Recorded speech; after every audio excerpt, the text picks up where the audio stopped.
Sarap, no? Sige. Ready ka, anak, para mabuhay ka. 1 week old ka na ngayon. Survive ka ng 1 week. Dahan-dahan lang natin, ha? Ginawa ito ni Papa para sa'yo. Para sa baby mo to, Arwen.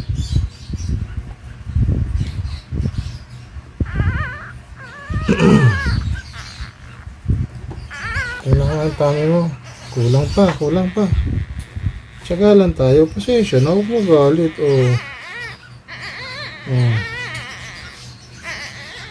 Dede na. Dede.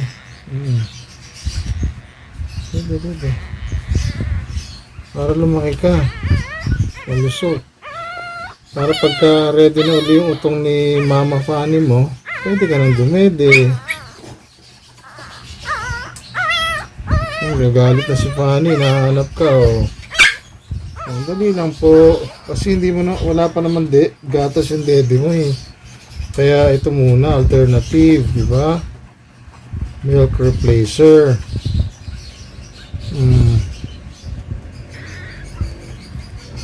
Payat-payat mo, naiwanan ka na, eh. Ang counterpart mo, lalaki. Isa lang. Opo. Isa na lang. Yay! Okay.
Okay, so para magka-idea po kayo kung ano nangyayari dito, dahil nga po kailangan natin mag milk replacer as an alternative habang hindi pa lumalabas already yung gatas dun sa foster fur mom, ay bumili tayo nitong puppy milk replacer na SB Lock.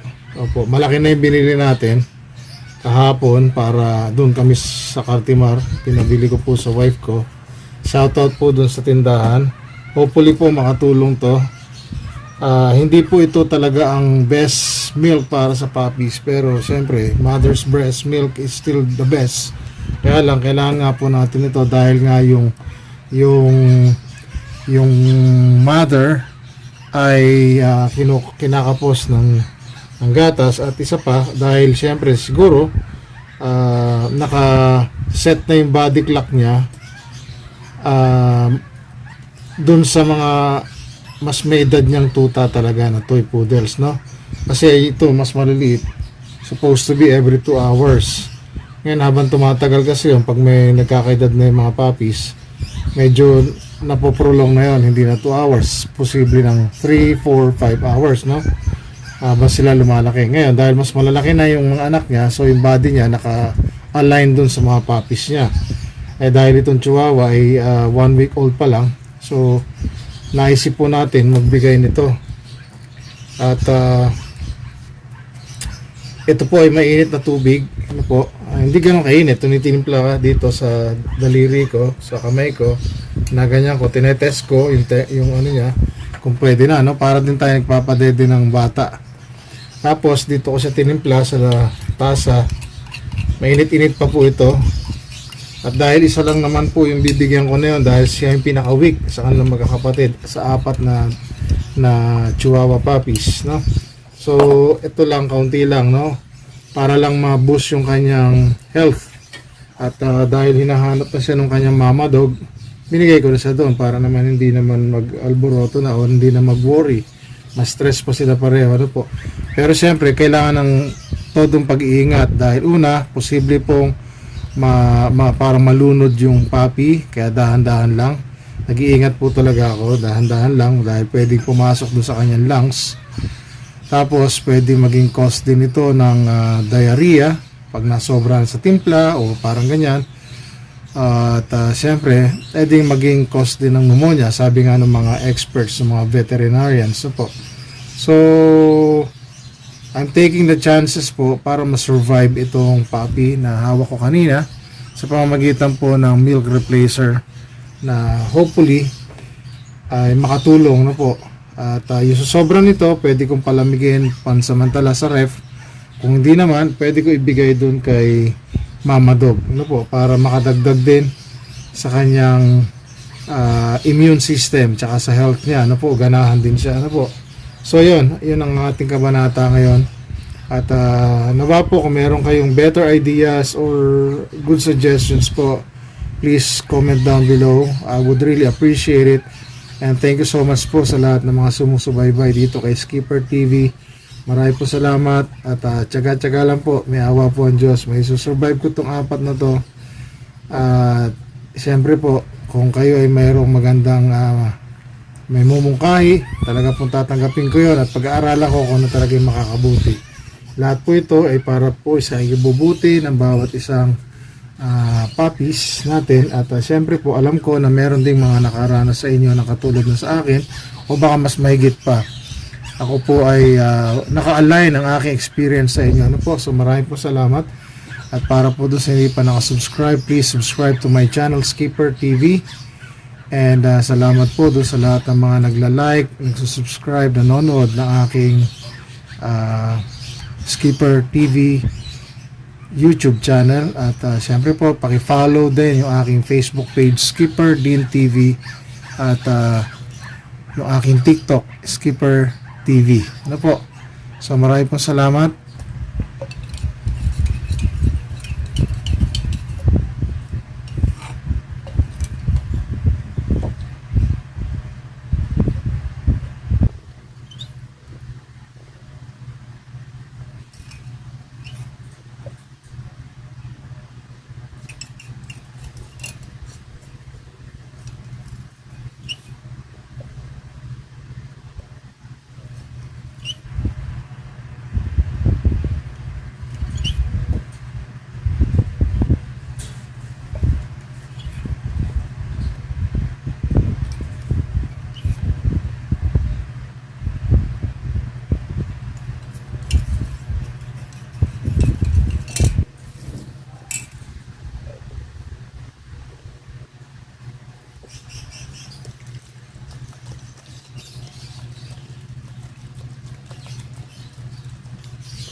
Excuse me po kasi pang second week ko to, second time around na nagkaroon ako ng ubo, kaya panayang ko ganun, makatilalambunan ko po.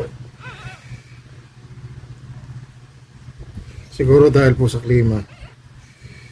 So ito po, tsinatsaga ko siya. Ito po ay lalaki. Ganda pa naman ang kulay niya, Merle. Kaya lang sa kanilang magkakapatid, siya yung pinakamaliit. Siya yung parang weak na po. So I have to do something in order for him to survive. Hopefully this will work. Tsaga po ng konti. Ito po yung gatas na binili namin. Susubukan namin. Formulated po yan. Nakalagay po dyan newborns to 6 weeks. So medyo kailangan lang ng konting gentleness. Opo. Kailangan po ng tiyaga. Number 1 yon. Siyempre po, kung mahal niyo yung hayop, we have to do something to help them out. Kasi tayo yung steward nila para sila ay makasurvive. Ano po, at least we, in our own little ways, in my own little way, I can do something. Ano po,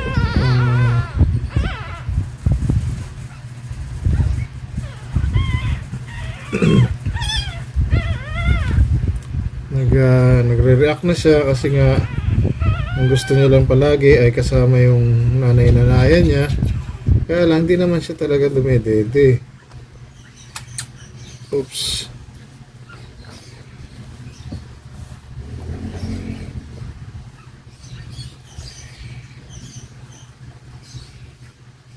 So, kailangan gawa ng paraan. At least, no po.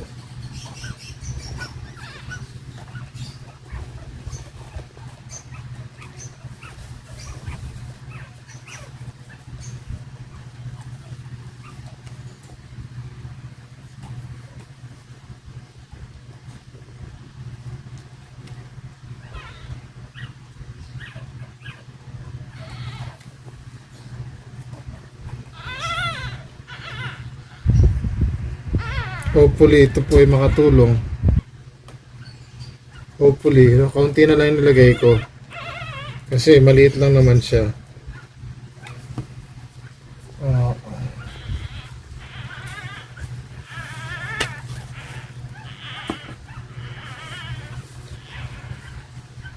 Ito lang mahirap na ito, dumumi pa. Nagre-reklamo pa si baby boy.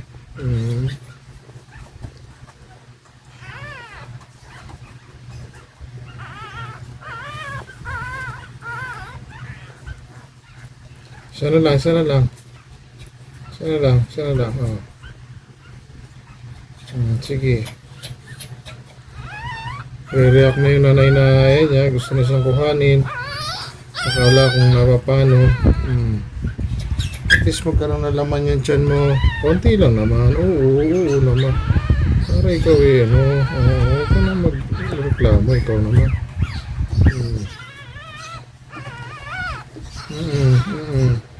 Okay na. Okay. Ulit. Yan. Sige, babalik na kita.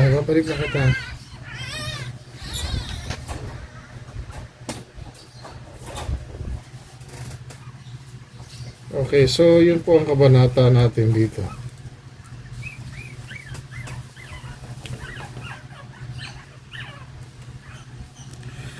This is the least that I can do for the puppy. Opo. And as I was saying, I hope that this would really help in order for this little creature to survive and grow as a beautiful puppy in the future. Okay, sooner or later po, sana po maka-survive siya. So, yun po. Yun lang ang aking wish, yun ang aking prayers. Maraming po salamat.